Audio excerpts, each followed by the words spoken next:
ঢাকার উড়াল সড়কের নিচে পড়ে আছে ২০৭ একর জমি। ওয়ার্কশপ, গুদাম, ঘোড়ার আস্তাবল সহ যে যার মতো ব্যবহার। জনকল্যাণে কাজে লাগানোর সুযোগ থাকলে উদাসীন সিটি কর্পোরেশন। জিডিপি অনুপাতে বরাদ্দ কমছে শিক্ষা খাতে, অবহেলিত থাকছে প্রশিক্ষণ ও গবেষণা। বাজেটে বঞ্চিত পর্যটন খাত, প্রণোদনা না দিয়ে উল্টো ১৫% ভ্যাট বসানোর প্রস্তাব। নানামুখী চাপের মধ্যেও রাজস্ব আয়ের রেকর্ড। চট্টগ্রাম কাস্টমস হাউজে ১১ মাসে আদায় ৬২,০০০ কোটি টাকা। বন্দরে কন্টেনার ও কার্গো হ্যান্ডলিং বেড়েছে কয়েক গুণ। এবং এবার সাতক্ষীরায় জমি ও ইটভাটা দখলের অভিযোগ বেনজিরের শ্যালকের বিরুদ্ধে। পুলিশে চাকরি দেওয়ার কথা বলে লাখ লাখ টাকা হাতিয়ে আনার দাবি কয়েক ভুক্তভোগীর।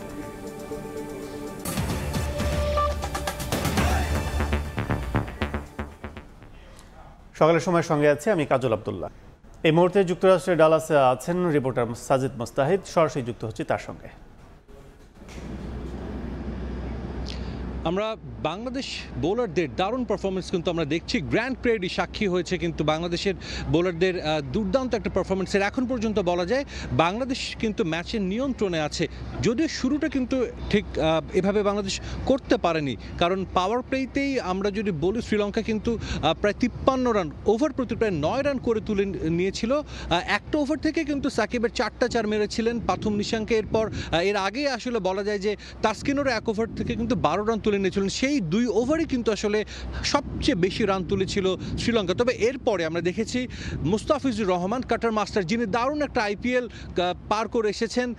এই ম্যাচে যার প্রথম বলে তিনি উইকেট তুলে নিয়েছেন, ইকোনমিক্যাল বোলিং করেছেন এবং চাপে রেখেছেন শ্রীলঙ্কা দলকে। একই সঙ্গে লেগ স্পিনার রিশাদ হোসেনের কথা বলতেই হয় যে রিশাদ হোসেন বা বাংলাদেশের ক্রিকেটে কিন্তু আসলে লেগ স্পিনারদের আমরা দেখেছি খুব একটা ম্যাচ খেলতে দেখিনি। রিশাদ হোসেনের উপর এই টিম ম্যানেজমেন্ট দীর্ঘদিন ধরে আস্থা রেখেছে। বিশ্বকাপের গুরুত্বপূর্ণ ম্যাচে সে রিশাদ আস্থার প্রতিদান দিয়েছেন। এক ওভারে ব্যাক টু ব্যাক বলে আসলে তিনি 2টো উইকেট তুলে নিয়েছেন। শুধু তাই নয়, আমরা যেটা দেখলাম রিশাদের কিন্তু হ্যাটট্রিকের সুযোগ ছিল, কিন্তু সেই হ্যাটট্রিকটাও কিন্তু যদি তিনি করতে পারেনি, তবে তার ওভারে যে 2 উইকেট তুলে নিয়েছেন সেটাই কিন্তু মোমেন্টামটা পুরোপুরি শিফট করে দেয়। বাংলাদেশ এখন বলা যায় পুরোপুরি ম্যাচের নিয়ন্ত্রণে। টপ অর্ডার ব্যাটসম্যানরা যদি একটু দেখে শুনে ব্যাটিং করে, ডেফিনেটলি বাংলাদেশ এই ম্যাচটা ভালোভাবে জয় তুলে নিতে পারবে। যে উইকেটটাতে খেলা হচ্ছে সেটা কিন্তু একটা ফ্রেশ উইকেট এবং এখানে আগে কোনো ম্যাচ হয়নি। একই সঙ্গে এই উইকেটে কিন্তু পেসার একটা ভালো সহায়তা পেয়েছেন। তাসকিন আহমেদের কথা বলতেই হয়, ইনজুরি থেকে ফিরে এসেছেন। তার মধ্যে আমরা গত কয়েকদিন দেখেছি তিনি কতটা আগ্রহী ছিলেন তিনি আসলে ম্যাচটা খেলার জন্য, কামব্যাক করার জন্য, এবং শেষ পর্যন্ত তিনি কামব্যাক করেছেন, দুর্দান্ত কামব্যাক করেছেন। এবং তানজিম সাকিব আমরা জানি যে হুট করে তার ইনক্লুশনটা গতকালকে পর্যন্ত কিন্তু তিনি আলোচনায় ছিলেন না যে তানজিম সাকিব এই ম্যাচে খেলবেন কিনা। তবে যখনই মাঠে এসে উইকেট দেখেছে যে 4 নম্বর উইকেটে খেলা হবে, তখন ইনস্ট্যান্ট কিন্তু আসলে পরিকল্পনা চেঞ্জ করে তানজিম সাকিবকে স্কোয়াডে ইনক্লুড করা হয়, প্লেইং 11 ইনক্লুড করা হয় এবং তানজিম সাকিবও কিন্তু সেটার প্রতিদান দিয়েছেন। বাংলাদেশের বোলাররা কাজটা করে দিয়েছেন। যেই টার্গেটটা বাংলাদেশকে শ্রীলঙ্কা ছুড়ে দিচ্ছে সেটা কিন্তু নাগালের মধ্যেই রয়েছে। বাংলাদেশের যেটা করতে হবে, ব্যাটসম্যানদের একটু দায়িত্ব নিয়ে ধীর স্থিরভাবে খেলতে হবে। এই উইকেটে ১৪০-৫০ রান চেস করা কিন্তু তেমন কঠিন কিছু না। যদিও ফ্লাড লাইটে খেলা হবে, তারপরও বলতে হয় যে ব্যাটিংটা কিন্তু এখন পর্যন্ত উইকেটটা এখনও ব্যাটিং সহায়ক রয়েছে। সো ইজিলি কিন্তু বাংলাদেশ এই স্কোরটা আসলে বাংলাদেশ করতে পারবে, যেটা আমরা দেখছি। এবং মাঠের কথা বলতে হয় যে মাঠে প্রচুর পরিমাণের বাংলাদেশের দর্শক এসেছেন যুক্তরাষ্ট্রের বিভিন্ন প্রান্ত থেকে। শুধু যে ডালাস টেক্সাস থেকে না, হিউস্টন, আর্লিংটন, বিভিন্ন জায়গা থেকে, বিভিন্ন স্টেটস থেকে এসেছেন। সবার কিন্তু আসলে একটাই প্রত্যাশা যে সবাই যখন বাংলাদেশ দলকে ট্রল করছে মায়ের দোয়া দল বলে, তারা কিন্তু এই দলটার পাশে রয়েছে। যারা মাঠে এসেছেন প্রত্যেকে বলেছেন বাংলাদেশ দল হারুক জিতুক, তারা এই দলটার পাশে রয়েছেন এবং বাংলাদেশ দল নিশ্চিতভাবে আমরা আশা করতে পারি সেটার প্রতিদান আজ দেবে। তো আমার কাছে ডালাস থেকেই ছিল সবশেষ খবর। বাংলাদেশ শ্রীলঙ্কা ম্যাচের খবর জানতে এতক্ষণ ছিলাম যুক্তরাষ্ট্রের ডালাসে। এদিকে কাকডাকা ভোট থেকেই বড় পর্দায় খেলা দেখছেন লাল সবুজ সমর্থকরা। এই মুহূর্তে ঢাকা বিশ্ববিদ্যালয়ের টিএসসি এলাকায় আছেন রিপোর্টার মাহবুব রিমন। সরাসরি চলে যাচ্ছে তার কাছে। জিততেই হবে, জেতা উচিত, এমন একটা সমীকরণের ম্যাচ। ডালাস থেকে সহকর্মী সাজিদ মুস্তাহিদ জানাচ্ছিলেন সবশেষ খবর। একেবারে অভিন্ন চিত্র কিন্তু ঢাকা বিশ্ববিদ্যালয়ের টিএসসি, অর্থাৎ ডালাস থেকে বাংলাদেশের, অর্থাৎ ঢাকার দূরত্ব কিংবা গোটা বাংলাদেশের দূরত্ব যাই হোক না কেন, সেই দূরত্ব যেন একটা বিন্দুতে মিশে গেছে। গোটা বাংলাদেশ যেন এক হয়ে লড়ছে, তাও আবার লঙ্কানদের বিপক্ষে। জানেন যে সাম্প্রতিক সময়ে শ্রীলঙ্কার বিপক্ষে ম্যাচ মানেই যেন শুধুমাত্র মাঠের খেলা নয়, মাঠের বাইরেও কিন্তু দর্শকদের মধ্যে কথার লড়াই, সমর্থকদের মধ্যে কথার লড়াই। লড়াই, সব কিছু মিলে এমন একটা সমীকরণের ম্যাচে বাংলাদেশ যেভাবে স্টার্টটা পেয়েছে 118 রান তুলতে 8টা উইকেট তুলে ফেলেছে এবং শ্রীলঙ্কার দারুণ একটা শুরুর পরেও একেবারে এক কথায় অসাধারণ রয়েছে ঢাকা বিশ্ববিদ্যালয়ের টিএসসিতে। আমরা জানাচ্ছিলাম সবশেষ আপডেট, এখনও কিন্তু সেই একই অবস্থা, অর্থাৎ প্রতিটা উইকেটে এক একটা ডট বলে টাইগার যে সমর্থকরা রয়েছেন এই ঢাকা বিশ্ববিদ্যালয়ে বাংলাদেশের অনেক কিছুর প্রাণকেন্দ্র টাইগারদের অনেক জয়ের কিন্তু এই মহেন্দ্র খান ঢাকা বিশ্ববিদ্যালয়ের টিএসসিতে কিন্তু উদযাপন করেছে। সেখানে কিন্তু এই মুহূর্তে দর্শকরা এসে জড়ো হয়েছেন। বলছিলাম যে সরকারি ছুটির দিন, তারপরও কিন্তু দেখতে পাচ্ছি উল্লেখযোগ্য সংখ্যক দর্শক চলে এসেছেন এবং তারা কিন্তু জার্সি পরে চলে এসেছেন। সব মিলিয়ে কিন্তু একটা উৎসবের আবহ, গোটা দেশেরই আসলে উৎসবের আবহ এবং বিশ্বকাপের আজকের ম্যাচটা যদি বাংলাদেশ জয় দিয়ে শুরু করতে পারে, নানা সময় কিন্তু বাংলাদেশের কিছুটা হলো ব্যাট প্যাচের মধ্য দিয়ে যাচ্ছে। বিশেষ করে সাম্প্রতিক সময় বাংলাদেশের পারফরমেন্স একেবারে তথৈবচ ছিল। সেখান থেকে যদি বাংলাদেশ আজকে লঙ্কানদেরকে হারাতে পারে বললে ভুল হবে, অবশ্যই লঙ্কানদেরকে হারানো উচিত এবং সেখান থেকে যদি ম্যাচটা বাংলাদেশ জিতে যায় তবে কিন্তু গোটা মোমেন্টামই বাংলাদেশের পক্ষে চলে আসবে। কারণ এরপরে দক্ষিণ আফ্রিকার বিপক্ষে ম্যাচ এবং গ্রুপের বাকি যে দুই প্রতিপক্ষ বাংলাদেশের, একটি নেদারল্যান্ডস এবং একটি নেপাল, অর্থাৎ বোঝাই যাচ্ছে যে দর্শকদের মধ্যে একটা বাড়তি আগ্রহ রয়েছে এবং তারা বলছেন যে যত কম রান অর্থাৎ 130-এর মধ্যে যদি শ্রীলঙ্কাকে আটকে রাখা যায় বাংলাদেশের জন্য কিন্তু ব্যাটিং করাটা অনেক বেশি সহজ হবে। তো এই ছিল আমার কাছে ঢাকা বিশ্ববিদ্যালয়ের টিএসসি থেকে দর্শকদের যে উন্মাদনা ম্যাচ নিয়ে তার সবশেষ খবর। এতক্ষণ সরাসরি ছিলাম ঢাকা বিশ্ববিদ্যালয়ের টিএসসি চত্বরে। অন্য প্রসঙ্গ, রাজধানী জুড়ে উড়াল সড়কের নিচে অলস পড়ে আছে প্রায় 207 একর জমি। পরিকল্পনা না থাকায় অধিকাংশ জায়গায় যে যার মতো ব্যবহার করছেন। সিটি কর্পোরেশনের উদাসীনতায় সুফল পাচ্ছে না নগরবাসী। বিশেষজ্ঞরা বলছেন সদিচ্ছা থাকলে বিশ্রামাগার, মেডিকেল সেন্টার, ওয়াকওয়ে সহ নানাভাবে জনকল্যাণে ব্যবহার করা সম্ভব মূল্যবান এসব জমি। রাশেদ বাপের রিপোর্ট।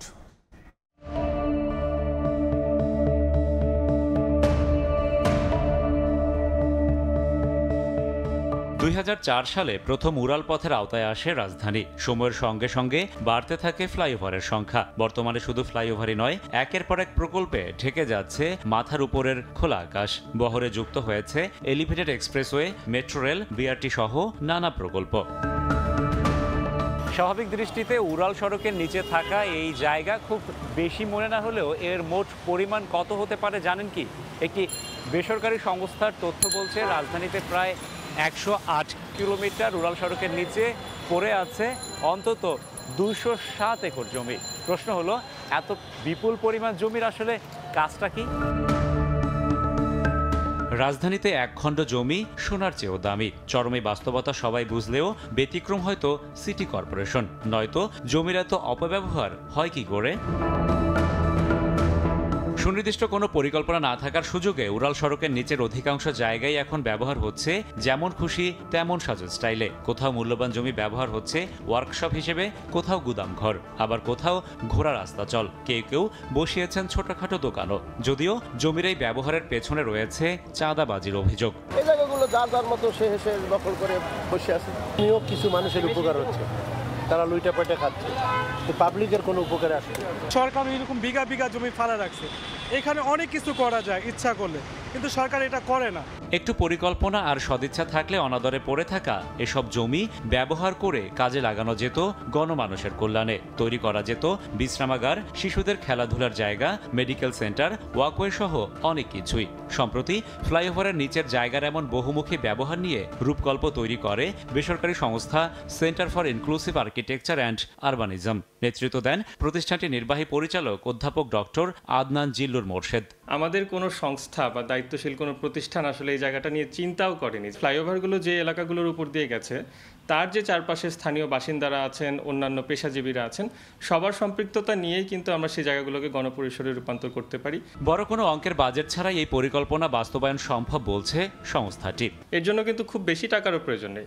কেবলমাত্র সংশ্লিষ্ট কর্তৃপক্ষ, আমাদের সিটি কর্পোরেশন এবং চারপাশের যারা আছেন তাদের একটু সদিচ্ছার মাধ্যমে কিন্তু সেটা সম্ভব। খালি পড়ে থাকবে না, এটা কোনো না কোনোভাবে এটাকে ব্যবহার উপযোগী করে যেটা ভালো হয় সেই দিকে আমরা কাজ করব।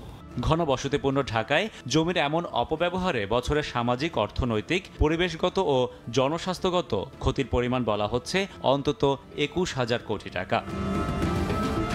শুধু রাজধানী নয়, দেশের অন্যান্য শহরগুলোতেও প্রয়োজনের তাগিদে ক্রমেই বাড়ছে উড়াল সড়ক।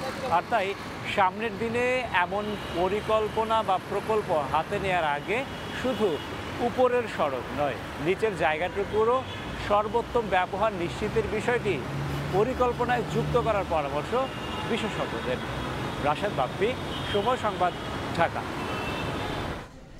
প্রস্তাবিত বাজেটে শিক্ষা খাতে বরাদ্দ ৬,৫৪৭ কোটি টাকা বাড়িয়ে ৯৪,৭১১ কোটি টাকা করার প্রস্তাব করা হয়েছে। টাকার অঙ্কে বাড়লেও প্রতি অর্থ বছরে জিডিপি অনুপাতে বাজেটে শিক্ষা খাতে বরাদ্দ কমছে।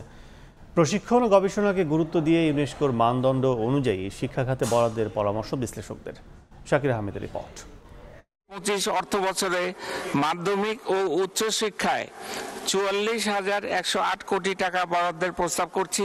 সুখী, সমৃদ্ধ, উন্নত ও স্মার্ট বাংলাদেশ বিনির্মাণের অঙ্গীকার এই শিরোনামে ২০২৪-২৫ অর্থ বছরের জন্য ৭,৯৭,০০০ কোটি টাকার বাজেট প্রস্তাব করা হয়েছে জাতীয় সংসদে। শিক্ষা খাতে মোট ৯৪,৭১১ কোটি টাকা বরাদ্দের প্রস্তাব করা হয়েছে, যা গত বছরের তুলনায় শতাংশ হিসাবে ৭.৪২% বেড়ে মোট বাজেটের ১১.৮৮% পৌঁছেছে।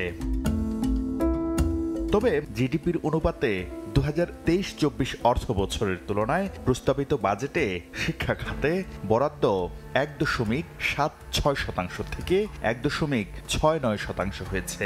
এর আগে ২০২২-২৩ অর্থ বছরে এই খাতে বরাদ্দ ছিল জিডিপির ১.৮৩% এবং ২০২১-২২ অর্থ বছরে ছিল ২.০৮%। ইউনেস্কোর মানদণ্ড অনুযায়ী দেশের শিক্ষা খাতে জিডিপির ন্যূনতম ৬% বরাদ্দ দেওয়ার কথা বলা হলেও তার ধারে কাছেও পৌঁছাতে পারেনি দেশের কোনো বাজেটেই। প্রতি বছর জিডিপির অনুপাতে শিক্ষায় বরাদ্দ কমছে।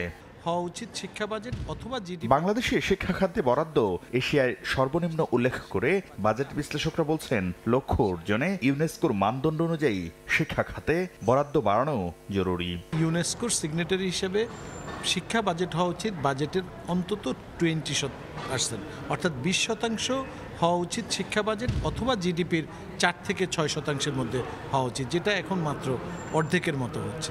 টাকার অঙ্কে বরাদ্দ বাড়ানোর পাশাপাশি মূল বাজেটের সঙ্গে সঙ্গতি রেখে প্রশিক্ষণ ও গবেষণায় পর্যাপ্ত বরাদ্দের পরামর্শ শিক্ষা গবেষকদের।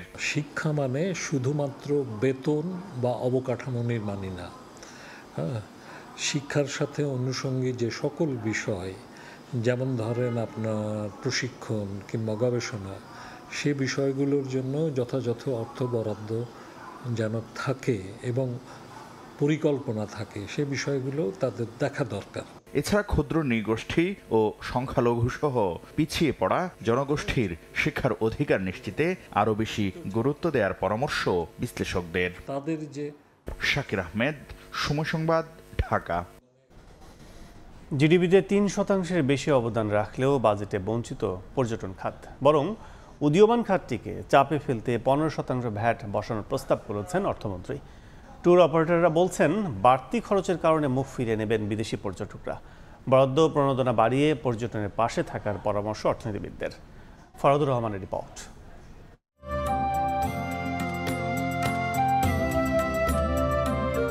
ভ্রমণপ্রেমীদের আকৃষ্ট করে পর্যটন শিল্পের অপার সম্ভাবনার দুয়ার খুলে রেখেছে প্রাকৃতিক সৌন্দর্য আর ঋতু বৈচিত্র্যের বাংলাদেশ। শুধু মন ভালো করার মধ্যেই আটকে নেই এই শিল্প। বছর জুড়ে জিডিপিতেও বেশ খানিকটা অবদান রাখেন বিকাশমান এ খাতের উদ্যোক্তারা। সরকারি হিসাবে যা 3% বেশি। খাতটিকে কতটা ভালোবাসেন অর্থমন্ত্রী বা কতটা আগলে রাখে সরকার? হঠাৎ এমন প্রশ্নের কারণ এ খাতের উদ্যোক্তাদের মাথায় 15% ভ্যাট বসানোর প্রস্তাব এবারের বাজেটে। ট্যুর অপারেটর সেবার উপর বিদ্যমান মূসক অব্যাহতি সুবিধা প্রত্যাহার করার প্রস্তাব করছি। অর্থমন্ত্রীর এমন পরিকল্পনাকে দেশের পর্যটন শিল্প সম্প্রসারণের পথে বড় বাধা হিসেবে দেখছেন খাত সংশ্লিষ্টরা। সম্ভাবনাকে বাস্তবায়ন করার জন্য যে পজিটিভ স্টেপগুলো নেওয়া দরকার সেগুলো না নিয়ে বরং ক্ষেত্র বিশেষে বেশ কিছু নেগেটিভ পদক্ষেপ নেওয়া হচ্ছে। এই গ্রাউন্ডে আমি বলবো যে এই ভ্যাটটাও একটা নেগেটিভ পদক্ষেপ। অর্থনীতিবিদরা বলছেন, গুরুত্বপূর্ণ এই খাতের উন্নয়নে ভ্যাট বোঝা না বাড়িয়ে বরাদ্দ ও প্রণোদনা বাড়ানো দরকার। 15% ভ্যাট যে বসানো হয়েছে, আমি মনে করি যে এটা পর্যটন খাতে একটা নেতিবাচক প্রভাব ফেলবে। প্লাস হচ্ছে পর্যটন খাতকে বরং আরও কিছু পলিসি ইনসেন্টিভ দেওয়া উচিত। এটাকে একটা রেগুলেশনের মধ্যে এনে এটাকে আরও কিছু ইনসেন্টিভ দেওয়া উচিত। প্রস্তাবিত 7,97,000 কোটি টাকার বাজেটে পর্যটন কর্পোরেশনের অনুকূলে উন্নয়ন ব্যয়ে বরাদ্দ মিলেছে মাত্র 52 কোটি টাকা। ফরহাদুর রহমান, সময় সংবাদ, ঢাকা। নানামুখী চাপের মধ্যেও চলতি অর্থ বছরে 11 মাসে 62,000 কোটি টাকা রাজস্ব আদায় করে রেকর্ড গড়েছে চট্টগ্রাম কাস্টমস হাউস, যা গত অর্থ বছরের চেয়ে 6,000 কোটি টাকা বেশি। একই সঙ্গে চট্টগ্রাম বন্দরে কন্টেইনার ও কার্গো হ্যান্ডলিং কয়েক গুণ বেড়েছে। সাগরটিপুর ক্যামেরায় বিস্তারিত জানাচ্ছেন কমল দে। চলতি অর্থ বছরের শেষ হতে আরো অন্তত 23 দিন বাকি থাকলো ইতিমধ্যে রাজস্ব আদায়ের রেকর্ড গড়েছে চট্টগ্রাম কাস্টম হাউস। 70,573 কোটি টাকা লক্ষ্যমাত্রার বিপরীতে রাজস্ব আদায় হয়েছে 62,024 কোটি টাকা। গত অর্থ বছরে আদায় হয়েছিল 61,632 কোটি টাকা। বিশ্বমন্দায় অর্থ বছরের শুরুতে আমদানি রপ্তানি বাণিজ্যে ধস নামলো, শেষের দিকে এসে অনেকটা কাটিয়ে উঠেছে। তার প্রভাব পড়েছে চট্টগ্রাম কাস্টম হাউসের রাজস্ব আদায়ে। এবছর আমরা ইতিমধ্যেই গত বছরের যে রাজস্ব আদায় হয়েছিল তাকে আমরা অতিক্রম করেছি। আর সামনে আমাদের আরও 1 মাস বাকি রয়েছে। আমাদের আমদানি রপ্তানি সবকিছু বাণিজ্য একটু পজিটিভ ধারায় আসাতে আমরা আমাদের গত বছরের যে আদায়কে আমরা ইতিমধ্যেই অতিক্রম করতে পেরেছি। রাজস্ব আদায়ের মতো গতি ফিরেছে চট্টগ্রাম বন্দরের কন্টেইনার এবং কার্গো হ্যান্ডলিংও। গত 11 মাসে আগের সময়ের তুলনায় 1,75,000 কন্টেইনার এবং 55 লাখ মেট্রিক টন কার্গো পণ্য বেশি হ্যান্ডলিং করেছে চট্টগ্রাম বন্দর কর্তৃপক্ষ। তবে পণ্য আসার পরিমাণ বাড়লো, কিছুটা কমেছে জাহাজ আসা।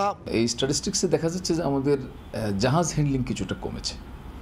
জাহাজ হ্যান্ডলিং কমার মূল কারণ হচ্ছে এখন বড় সাইজের জাহাজ আসছে, এটা কন্টেইনার এবং কার্গো উভয় ক্ষেত্রেই।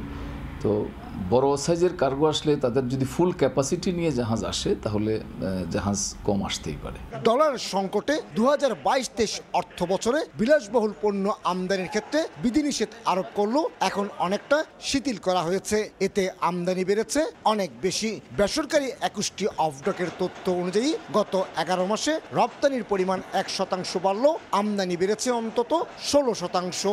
রপ্তানির ক্ষেত্রে এই আমদানিটা অনেক বড় ভূমিকা রাখবে, কারণ প্রথম দিকে 2022-23 আমরা যে ডলার সংকটটা দেখতে পাচ্ছিলাম, সেই ডলার সংকটটা ধীরে ধীরে সরকারের বিভিন্ন পদক্ষেপের কারণে স্তীমিত হয়ে আসে এবং আমরা মনে করি ব্যবসা বাণিজ্যের উপর এটা একটা ইতিবাচক প্রভাব ফেলে এবং ব্যবসা বাণিজ্য আবার যে জোরদার হচ্ছে, আমদানির এই ভলিউম বৃদ্ধিটা তারই পজিটিভ পরিচায়ক। বাংলাদেশ শিল্পের কাঁচামালের পাশাপাশি বিপুল পরিমাণ জ্বালানি তেল এবং ভোগ্যপণ্য আমদানি করে, আর রপ্তানি পণ্যের অধিকাংশই তৈরি পোশাক। রাশিয়া ইউক্রেন যুদ্ধের প্রভাবে গত 2 বছর ধরে বিশ্বজুড়ে চলছে অর্থনৈতিক মন্দা। শুরুর দিকে বাংলাদেশেও এই মন্দার প্রভাব পড়েছিল। বিশ্ব এখনও সেই মন্দা কাটিয়ে উঠতে পারেনি। তারপরও নানা কৌশলে চাঙ্গা হচ্ছে বাংলাদেশের আমদানি রপ্তানি বাণিজ্য। কমল দে, সময় সংবাদ, চট্টগ্রাম।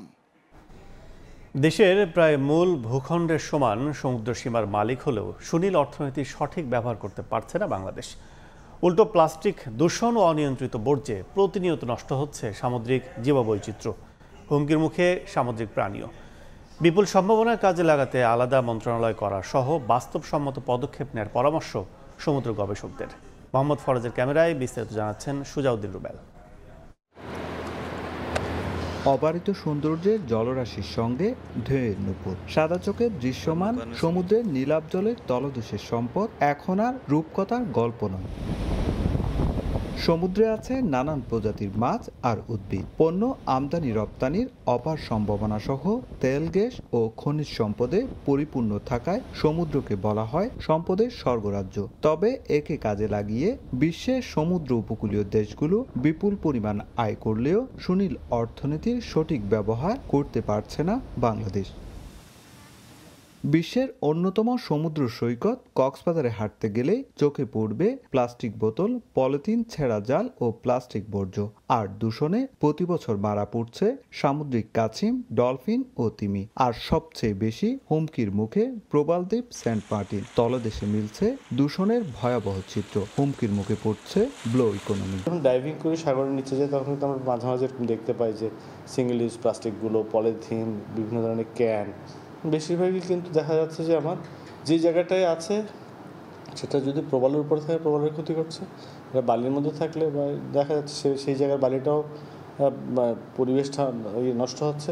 এবং অনেক সময় আমরা দেখি এই বোতলের ভিতরে মাছ ঢুকে গেছে, মাছটা বেরোতে পারতেছে না, আটকা পড়ে গেছে। আপনার অনেক সময় দেখবেন যে জালের ফাঁসের মধ্যে টার্টেল আটকে আসছে কিংবা হাঙর আটকে আসছে। হ্যাঁ, তো এই ঘটনাগুলো ঘটবে যতক্ষণ না আমরা প্লাস্টিককে নিয়ন্ত্রণ করব। দেশের অর্থনীতিতে বর্তমানে ব্লু ইকোনমির অবদান 9.6 মিলিয়ন মার্কিন ডলার, যা মোট অর্থনীতির মাত্র 6%। সমুদ্রে থাকা মূল্যবান সম্পদ উত্তোলন, মৎস্য আহরণ ও পর্যটনকে কাজে লাগিয়ে 2030 সাল নাগাদ বছরে কোটি কোটি ডলার আয় করা সম্ভব বলে মনে করেন গবেষকরা। এজন্য সমুদ্র অর্থনীতি নিয়ে সমন্বিত নীতি, পরিকল্পনা ও আলাদা মন্ত্রণালয় করার পরামর্শ তাদের। পরিকল্পনা এবং সিদ্ধান্ত গ্রহণকারী যারা আছেন তারা সমুদ্র সম্পর্কে সচেতন না।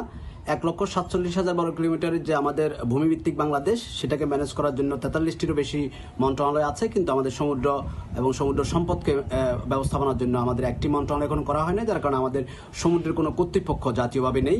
বাংলাদেশ সমুদ্র গবেষণা ইনস্টিটিউটের মহাপরিচালক জানালেন, সুনীল অর্থনীতির অপার সম্ভাবনাকে কাজে লাগাতে নির্দিষ্ট পরিকল্পনার মাধ্যমে কাজ করা হচ্ছে। রিনিউয়েবল এনার্জি যদি আমরা তৈরি করতে পারি, নিশ্চয়ই সেটাও একটা কন্ট্রিবিউশন হবে।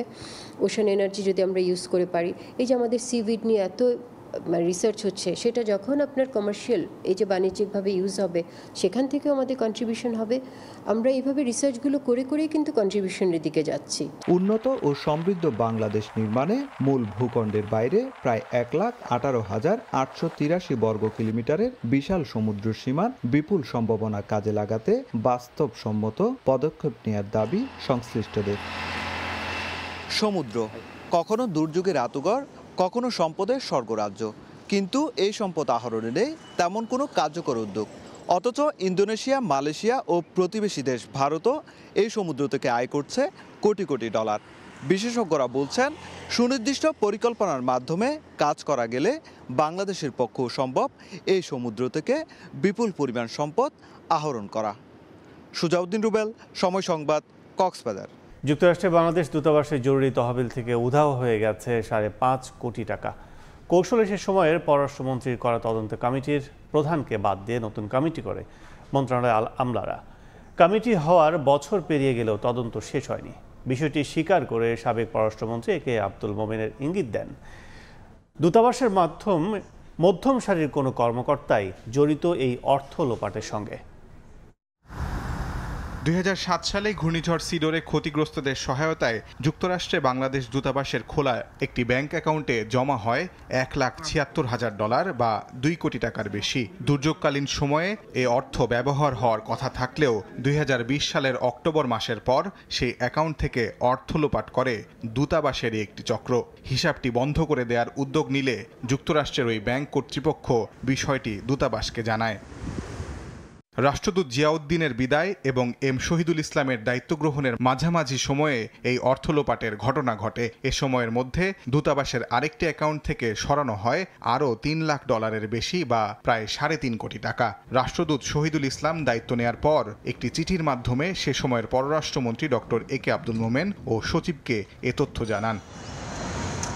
ওয়াশিংটন দূতাবাসে হওয়া এই দুর্নীতির প্রায় 2.5 বছর পর একটি তদন্ত কমিটি গঠন করেন তৎকালীন পররাষ্ট্রমন্ত্রী। তবে আমলাতান্ত্রিক কৌশলে পররাষ্ট্রমন্ত্রীর করা তদন্ত কমিটির প্রধানকে বাদ দিয়ে নতুন করে কমিটি করা হয়। মনে করা হয় সেই তদন্ত এখনও শেষ না হওয়ার পেছনে এটিই প্রধান কারণ।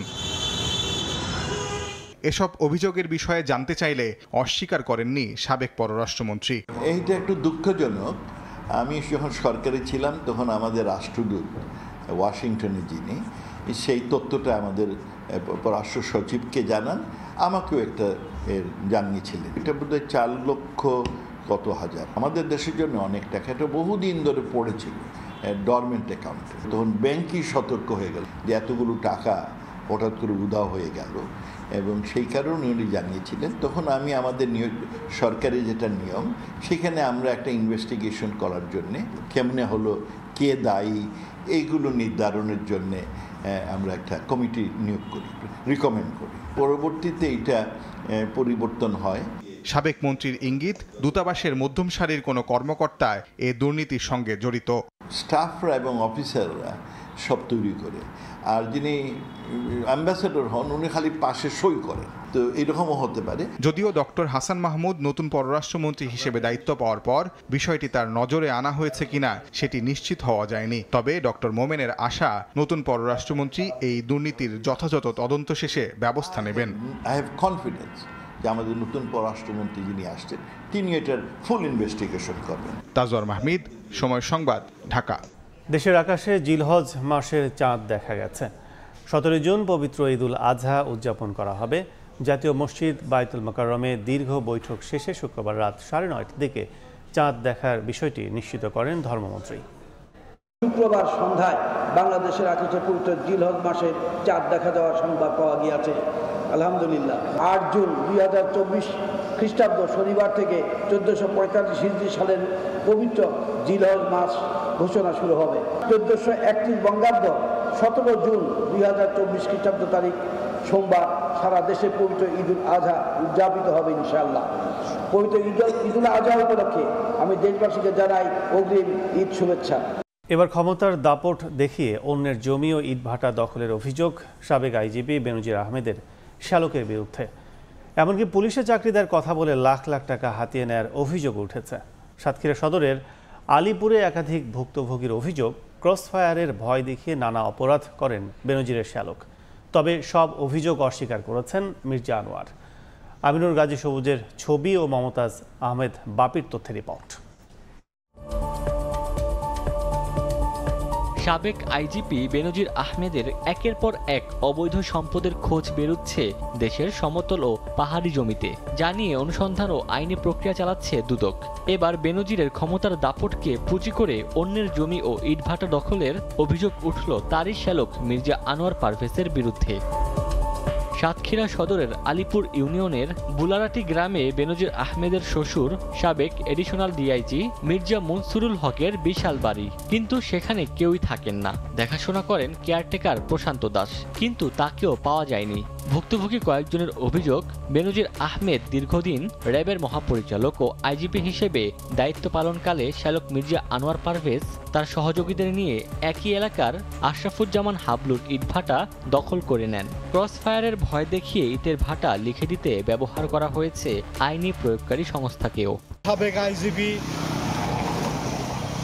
বেনজির আহমেদ সাহেবের বড় শালক মির্জা আনোয়ার পারভেজ, তার লোকজন যে আমার ভাটায় প্রোভাইডার মির্জা আনোয়ার পারভেজ নামে একটি সাইনবোর্ড দিয়ে দেয়, আমার বিভিন্ন রকম হুমকি ধামকি দিতে থাকে, এক পর্যায়ে প্রাণনাশের হুমকি দেয়। ক্রসফায়ারের ভয় দেখিয়ে আকরাম হোসেন তুহিনের কাঁচা ফলন্ত ধানের উপর মাটি ভরাট করে 8 শতক জমি জোরপূর্বক দখল করেন মির্জা আনোয়ার। তখন ভয়ে কিছু বলতে পারেনি উল্লেখ করে এখন জমি ফিরে পেতে চান ভুক্তভোগী আকরাম। জমি দখল ও পুলিশে চাকরি দেওয়ার প্রলোভনে লাখ লাখ টাকা হাতিয়ে নেয়া ও মিথ্যা চাঁদাবাজি মামলা দিয়ে জেল খাটানোর অভিযোগ করেন মির্জা আনোয়ার পারভেজের বিরুদ্ধে। বেনজির সাহেব ওনার বোনায় সেই হিসাবে সেই ভয় দেখায়, ক্রসফায়ারের ভয় দেখায় আমাদের এই জমিটা দখল করে। দুলাভাইয়ের ক্ষমতার দাপটে এই মির্জা আনোয়ার পারভেজ আমাদের আলীপুরের এমন কোনো অপকর্ম নেই সে তার দ্বারা সংগঠিত হয়নি। এত সব অভিযোগের বিষয়ে মির্জা আনোয়ার পারভেজের সঙ্গে মুঠোফোনে যোগাযোগ করা হলে তিনি সব অস্বীকার করেন।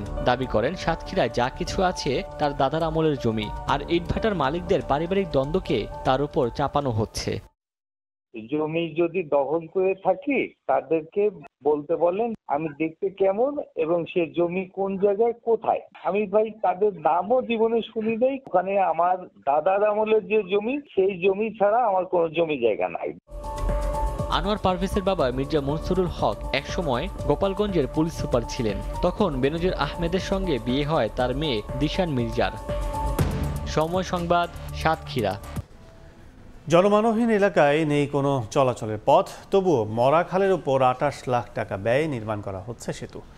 বান্দরবান সদরের ক্যামলং পাড়ার সেতুটি নিয়ে সৃষ্টি হয়েছে কৌতূহল। জেলা পরিষদের দাবি, প্রস্তাবিত পার্ক ও রিসোর্ট নির্মাণের জন্য সেতুটি তৈরি করা হচ্ছে। সোহেল কান্তিনাথের ক্যামেরায় বিস্তারিত জানাচ্ছেন এনে জাকির। আশেপাশে নেই কোনো বসত বাড়ি, নেই চলাচলের কোনো রাস্তাও, তবুও মরাখালের উপর নির্মাণ করা হচ্ছে 30 ফুটের সেতু। বান্দরবান সদর উপজেলার ক্যামলং পাড়ায় 28.5 লাখ টাকা ব্যয়ে সেতুটি নির্মাণ করছে পার্বত্য জেলা পরিষদ। ইতোমধ্যে 95% কাজ শেষ হয়েছে। অভিযোগ উঠেছে পাশেই আমবাগানে যাতায়াতে সরকারি টাকায় নির্মাণ করা হয়েছে সেতুটি। ব্রিজ বানাচ্ছে যে ওইটা বাগানের যাওয়ার জন্য আর কি, ওখানে কোনো ওই পার যাওয়ার জন্য রাস্তা নাই। ব্রিজের ওগুলো কোনো পারা নাই, বাগান দেখি ব্রিজে নতুন বুঝছে। অবশ্য জেলা পরিষদের নির্বাহী প্রকৌশলীর দাবি, প্রস্তাবিত পার্ক রিসোর্ট নির্মাণের জন্য সেতুটি তৈরি করা হচ্ছে। ওখানে একটা পর্যটন কেন্দ্র মানে স্পট তৈরি করা হবে। ওখানে যদি যাতায়াতের যদি জায়গা না থাকে, না হলে তো ওই জায়গাতে করতে পারবো না। ওখানে এটা কমপ্লিট হয়ে গেলে ওখানে বিভিন্ন রকম কটেজ বা বাচ্চাদের বিনোদনের জন্য কোনো ধরনের কিছু আমরা স্থাপনা তৈরি করবো। 2022 সালে সেতুটি নির্মাণের কার্যাদেশ পায় ঠিকাদারি প্রতিষ্ঠান মেসার্স এইচকে এন্টারপ্রাইজ। এন.এ. জাকির, সময় সংবাদ, বান্দরবান। ব্রাহ্মণবাড়িয়ায় সড়কে দাপিয়ে বেড়াচ্ছে ফিটনেসবিহীন বাস। বারবার দুর্ঘটনা পরও সংশ্লিষ্ট সংস্থাগুলোর নেই কোনো তদারকি। চোখের সামনেই লক্কর ঝক্কর বাস চলল নির্বিকার। বিআরটিএ সহ প্রশাসন। হৃদয় পালে ক্যামেরায় উজ্জ্বল চক্রবর্তী রিপোর্ট। সড়কে মৃত্যুর মিছিল বেরিয়ে চলেছে, তার মধ্যেই লক্কর ফিটনেসবিহীন বাস দেদারসে দাপিয়ে বেড়াচ্ছে শহরে শহরে। ঢাকা সিলেট ও কুমিল্লা সিলেট মহাসড়ক সহ ব্রাহ্মণবাড়িয়ার 76 কিলোমিটার অংশ জুড়ে চলছে মেয়াদোত্তীর্ণ অর্ধশতাধিক বাস। ভাঙা হেডলাইট, লুকিং গ্লাসে জোড়াতালি দিয়ে সড়কে চলাচল করছে এসব পরিবহন। এতে প্রায়শই ঘটছে দুর্ঘটনা, অথচ সংশ্লিষ্ট সংস্থাগুলো দেখেও না দেখার ভান করে আছে। নেই সঠিক তদারকিও। ফিটনেস সার্টিফিকেট পরীক্ষা নিরীক্ষায় বৈধভাবে দেওয়া হয় কিনা এমন প্রশ্ন সাধারণ যাত্রীদের। যে গাড়িটা আমরা চড়তেছি বিগত 20 বছর আগে বা 30 বছর আগে পুরনো গাড়ি, তার স্প্রিং তার কন্ডিশন বেশি ভালো না। 20 মিনিট সময় সেখানে 1 ঘন্টা আধা ঘন্টা লাগাই দিচ্ছে, যেখানে সেখানে স্টপ হচ্ছে। এই জন্য আমরা হেসেল হচ্ছি, অনেক ভুক্তভোগী আর কি। আর বস্তার মতন যাইতে ভরে আপনাদের গাড়িগুলোর সিটগুলো অপরিষ্কার, ছিঁড়া বিড়া। সার্ভার জটিলতা নেওয়া হচ্ছে না ফিটনেস সার্টিফিকেট, এমন খুরা অজুহাত বাস মালিক সমিতির। নিয়মিত মোবাইল কোড পরিচালনার কথা বিআরটিএ জানালেও কার্যত কোনো পদক্ষেপ দেখা যায় না। এদিকে দ্রুত সময়ে মেয়াদোত্তীর্ণ বাস বন্ধে উদ্যোগের কথা জানায় পরিবেশ অধিদপ্তর। আমাদের গাড়িগুলোর ফিটনেস আছে, যদি 2-1টার বাকি থাকে এগুলো হইলো অনলাইন জটিলতার কারণে আমাদের সার্ভারে টাকা নিতেছে না।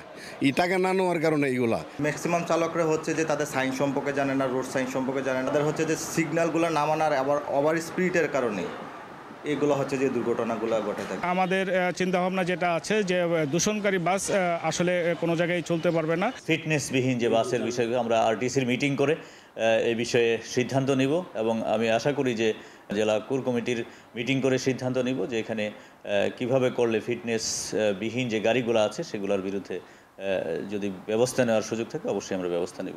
জেলায় 150 শতাধিক লোকাল বাস চলাচল করে। রোড পারমিট এবং ফিটনেসবিহীন যানবাহনগুলোর বিরুদ্ধে প্রয়োজনীয় পদক্ষেপ না গ্রহণ করা হলে দুর্ঘটনার সংখ্যা যেমন বাড়তে থাকবে, তেমনিভাবে মৃত্যু মিছিলে যোগ হবে নিত্য নতুন তরতাজা প্রাণ, এমনটি মনে করছেন যাত্রীসহ সংশ্লিষ্টরা। উজ্জ্বল চক্রবর্তী, সময় সংবাদ, ব্রাহ্মণবাড়িয়া। দখল আর নাব্য সংকটে প্রাণ হারাতে বসেছে চাঁদপুরের ডাকাতিয়া নদী।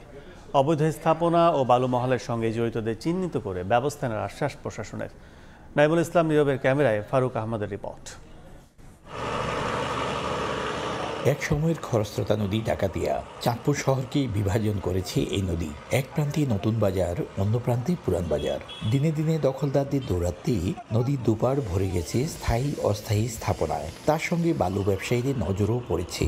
শুধু তাই নয়, সময় মতো ড্রেজিং না করায় নাব্য সংকটে ভুগছে এক সময়ের খরস্রোতা এই নদী। অবৈধ দখলদারদের কবলে পড়ে ডাকাতিয়া মরে গেছে। নদী তো দখল করছি, আইসি বাইঙ্গা নতুন নতুন ঘর উড়াইছে। এখন এই নদী যদি শুকিয়ে যায় তাহলে আমাদের কর্মস্থান নষ্ট হয়ে যাইতে আছে। অবৈধ দখলকারীদের চিহ্নিত করতে চলছে জরিপ, তবে তালিকা পেলেই প্রয়োজনীয় ব্যবস্থা নেওয়ার আশ্বাস জেলা প্রশাসকের। নাব্যতা সংকটের কারণে এই নদীতে আমাদের পণ্য উঠানামা করতে যথেষ্ট ব্যাগ পেতে হচ্ছে। বছরখানেক যাবৎ আমরা আমাদের যৌথ জরিপের যে কার্যক্রমটি সেটা পরিচালনা করছি। জেলা প্রশাসন কর্তৃক একটি কমিটি গঠন করা হয়েছে। সেই কমিটির কার্যক্রমের ভিত্তিতে আমরা হয়তো বা মাসখানেকের মধ্যে বাকি যে কার্যক্রম আছে সেগুলো শেষ করতে পারবো। অবৈধ দখলদার উচ্ছেদ যেহেতু মালিকানা এটি বিআইডব্লিউটি এর মালিকানা, তো তারা আমাদেরকে যখনই অনুরোধ করবে আমরা এটি অতি দ্রুত উচ্ছেদের ব্যবস্থা করে দেব। চাঁদপুরে 3 নদীর মোহনা থেকে জেলা শাহরাস্তি পর্যন্ত ডাকাতিয়ার দৈর্ঘ্য প্রায় 40 কিলোমিটার। এর মধ্যে নদীর দুপারে ছোট বড় অবৈধ স্থাপনার সংখ্যা সহস্রাধিক। ফারুক আহমদ, সময় সংবাদ, চাঁদপুর। এ পর্যায়ে শীর্ষ সংবাদগুলো জানিয়ে দিচ্ছে আরেকবার। ঢাকার উড়াল সড়কের নিচে পড়ে 207 একর জমি, ওয়ার্কশপ, গুদাম, ঘোড়ার আস্তাবল সহ যে যার মতো ব্যবহার, জনকল্যাণে কাজে লাগানোর সুযোগ থাকলে উদাসীন সিটি কর্পোরেশন। এবং জিডিপি অনুপাতে বরাদ্দ কমছে শিক্ষা খাতে, অবহেলিত থাকছে প্রশিক্ষণ ও গবেষণা, বাজেটে বঞ্চিত পর্যটন খাত, প্রণোদনা না দিয়ে উল্টো 15% ভ্যাট বসানোর প্রস্তাব।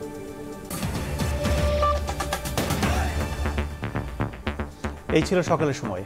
আন্তর্জাতিক সময় নিয়ে সঙ্গে থাকবেন তানভীর। ধন্যবাদ কাজল। আন্তর্জাতিক সময় নিয়ে ফিরছি কিছুক্ষণ পর, সঙ্গে থাকুন সময়।